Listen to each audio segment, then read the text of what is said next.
안녕하십니까, 오웅 작가입니다. 최근에 나름대로 바쁜 일이 있어서 유튜브를 열심히 못했는데요. 다시 또 열심히 해보겠습니다. 저는 두 권의 책을 쓴 작가이자 이비인후과 의사입니다. 그리고 내 아이를 키우면서 동시에 많은 일들을 하고 있습니다. 최근에는 이비인후과에는 어떤 환자가 많이 올까요? 아무래도 환절기이고 봄이다 보니 알레르기 질환으로 고생하시는 분이 많이 오십니다. 그래서 알레르기 질환에 대해서는 지난번에도 여러 번 이야기 드렸는데요.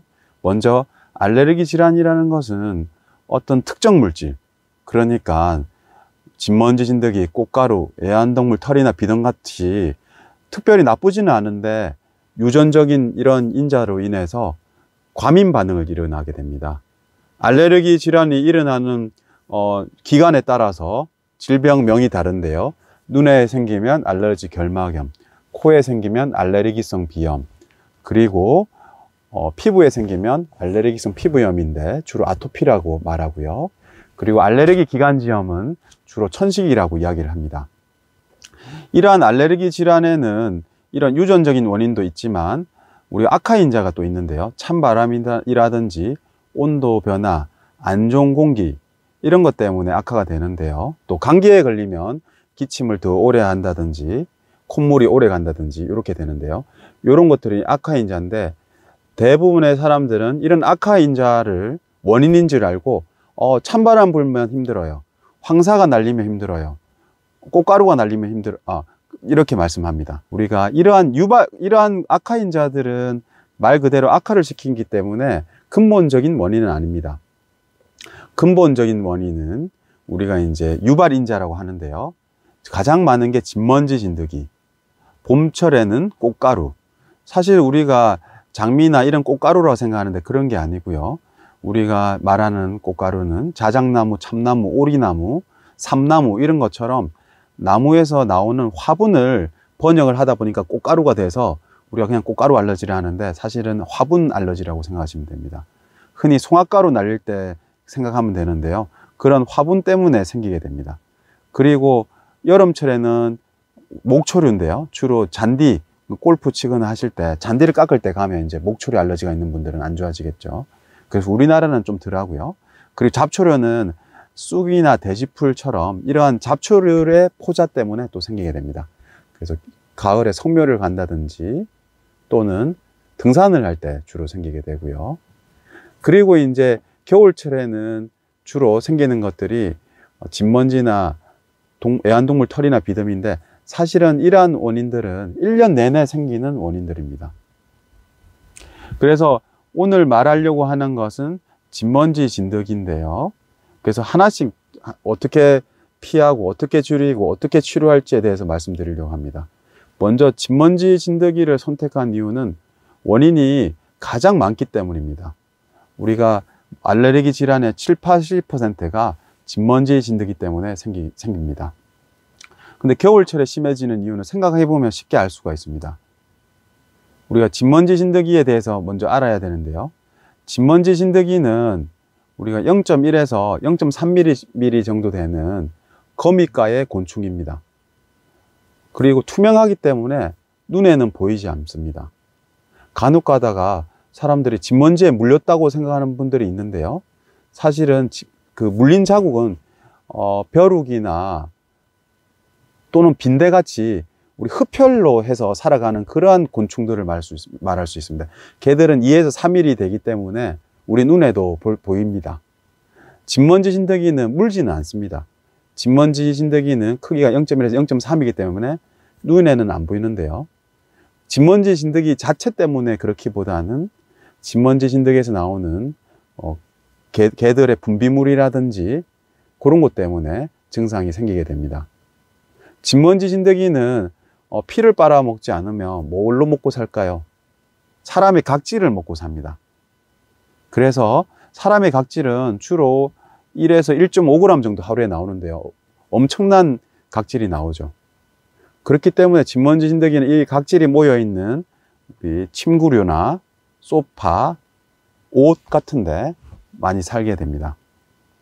이러한 진먼지, 진드기는 먼지 같은데 집을 짓고 샀기 때문에 먼지를 치우는 게 중요하죠. 그리고 사람의 각질에 영향을 받기 때문에 우리가 사람의 각질이 많이 안 생기도록 씻는 것도 중요하고, 그리고 이불도 자주 빨고 털어주는 것도 중요하겠죠. 근데 진먼지 진드기를 줄이는 가장 좋은 방법은 진먼지 진드기를 사멸을 시켜야 되는데, 진먼지 진드기는 60도 이상의 고온으로 우리가 살균을 할 때, 삶을 때 이불을 삶거나 우리가 또는 건조기 또는 스타일러를 사용할 때 죽을 수가 있겠죠. 그래서 진먼지 진드기를 줄이는 가장 좋은 방법은 이불이나 침구류를 삶는 것입니다. 그리고 진먼지 진드기는 주로 생존 기간은 암컷인 경우는 3개월, 수컷은 2개월인데요. 그래서 암컷은 또 알도 한 2,000개 정도 놓기 때문에 우리가 진먼지 진드기를 줄이려면 이렇게 알을 놓기 전에 빨리 죽여야 되겠죠. 그래서 참 진먼지 진드기를 죽이는 것이 좀 그렇긴 한데, 우리가 알레르기가 너무 심한 분들은 진먼지 진드기를 박멸할 수밖에 없습니다. 그리고 진먼지 진드기는 약간 곰팡이랑 비슷하게 생각해야 되는데요. 곰팡이가 온도가 습도가 높을 때 생기는데요, 진먼지 진드기도 이때 번식을 많이 합니다. 그래서 우리가 온도 습도 조절을 잘 해야 됩니다. 그래서 호흡기가 안 좋은 분들은 가습기를 써서 습도를 높이는 게 좋다고 생각하시는데, 진먼지 알러지가 있는 사람들은 오히려 진먼지를 번식을 많이 시키기 때문에 안 좋을 수도 있습니다. 그래서 온도를 낮춰야 되는데요, 현실적으로 여름에는 20도 밑으로 낮추긴 어렵기 때문에 한 25도 정도를 생각하면 되고요, 겨울에는 20도 밑으로 좀 낮추는 게 좋습니다. 그래서 옛말에 아이들을 작게 키우라는데, 아무래도 서구에서도 작게 키우는 이유가 이런 알레르기 때문일 수도 있고 여러 가지 장점이 있기 때문에 이렇게 약간 온도를 낮추는 게 좋습니다. 그리고 습도 자체는 50% 미만으로 하는 게 좋습니다. 그래서 많은 분들이 우리가 알레르기를 줄이기 위해서 습도를 낮추는 게 좋은데 가습기를 과도하게 또 트는 경우가 있습니다. 왜냐하면 가습기를 털어야 기관지가 좋기 때문에 그렇다고 생각할 수 있습니다. 그래서 우리가 습도는 되도록 진먼지가 있는 경우에는 낮추고, 진먼지가 없다면 조금 높여도 무방하겠습니다. 그리고 청소 같은 경우에는 집에서 청소할 때 마스크를 쓰고요, 또 옷 정리할 때도 마스크를 쓰고요, 특히 이사를 갈 때 진먼지나 이런 것들이 분비물이 많이 날리기 때문에 문제가 생기는데요, 그때도 마스크를 꼭 써야 되고요.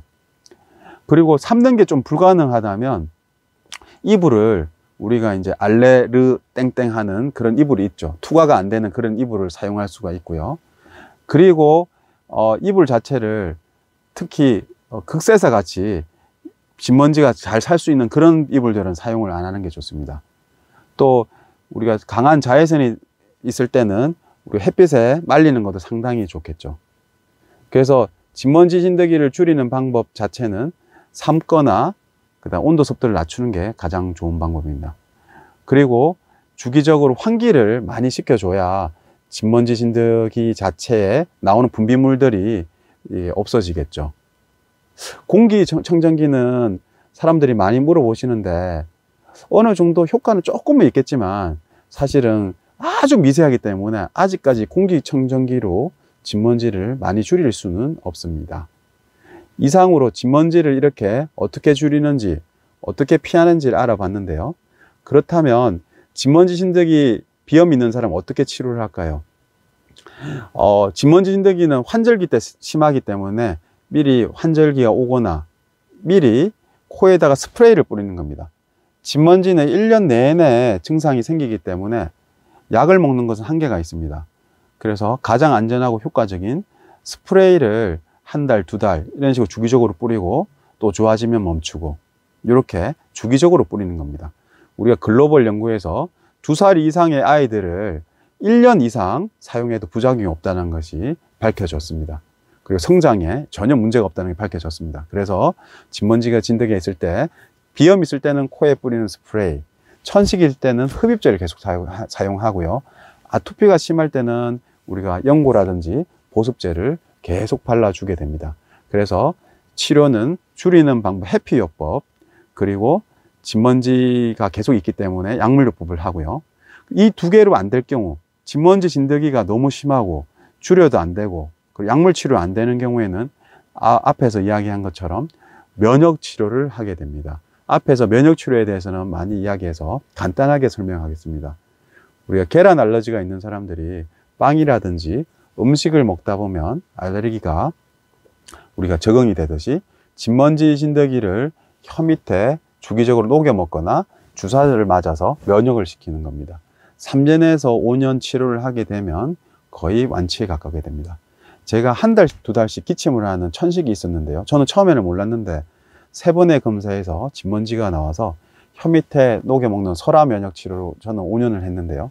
지금은 아무런 증상이 없습니다.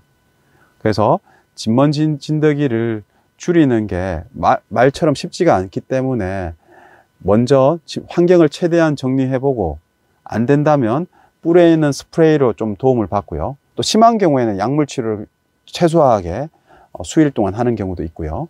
그리고 이 두 가지로 도저히 안 된다. 회피요법이랑 약물 치료가 안 되면 면역 치료를 고려하게 됩니다. 이상으로 가장 문제가 많고 흔한 원인이고 증상을 심하게 만드는 진먼지에 대해서 알아보았습니다. 다음번에는 꽃가루 알레르기에 대해서 말씀드리겠습니다. 그리고 그 이후에는 동물 알러지 등에 대해서 말씀드리겠습니다. 이상 오공 작가였습니다.